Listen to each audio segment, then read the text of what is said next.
اعوذ باللہ من الشیطان الرجیم بسم اللہ الرحمن الرحیم رب اشرح لی صدری ویسر لی امری واحلل عقدۃ من لسانی یفقہوا قولی۔ منتخب احادیث رسول اللہ صلی اللہ علیہ وسلم سے منقول اذکار اور دعائیں۔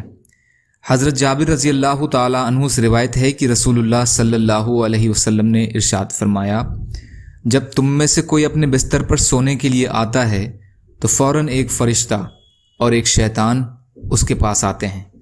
شیطان کہتا ہے کہ اپنی بیداری کے وقت کو برائی پر ختم کر، اور فرشتہ کہتا ہے اسے بھلائی پر ختم کر۔ اگر وہ اللہ تعالیٰ کا ذکر کر کے سویا ہے تو شیطان اس کے پاس سے چلا جاتا ہے، اور رات بھر ایک فرشتہ اس کی حفاظت کرتا رہتا ہے۔ پھر جب وہ بیدار ہوتا ہے تو ایک فرشتہ اور شیطان فوراً اس کے پاس آتے ہیں۔ شیطان اس سے کہتا ہے اپنی بیداری کو برائی سے شروع کر، اور فرشتہ کہتا ہے بھلائی سے شروع کر۔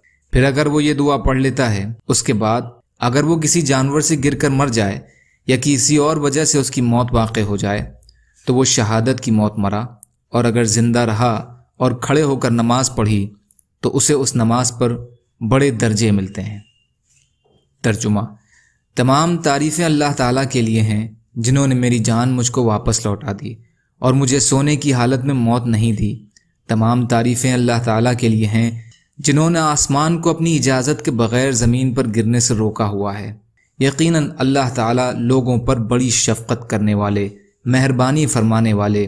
تمام تعریفیں اللہ تعالیٰ کے لیے ہیں جو مردوں کو زندہ کرتے ہیں اور وہ ہر چیز پر قدرت رکھتے ہیں۔ مسند احمد۔ حضرت عمران بن حسین رضی اللہ عنہ روایت کرتے ہیں کہ رسول اللہ صلی اللہ علیہ وسلم نے میرے والد سے پوچھا، تم کتنے معبودوں کی عبادت کرتے ہو؟ میرے والد نے جواب دیا، 7 معبودوں کی عبادت کرتا ہوں، 6 زمین میں ہیں اور 1 آسمان میں ہے۔ رسول اللہ صلی اللہ علیہ وسلم نے ارشاد فرمایا، تم امید و خوف کی حالت میں کس کو پکارتے ہو؟ انہوں نے عرض کیا، اس معبود کو جو آسمان میں ہے۔ آپ صلی اللہ علیہ وسلم نے ارشاد فرمایا، حسین اگر تم اسلام لے آؤ تو میں تمہیں 2 کلمے سکھاؤں گا جو تم کو فائدہ دیں گے۔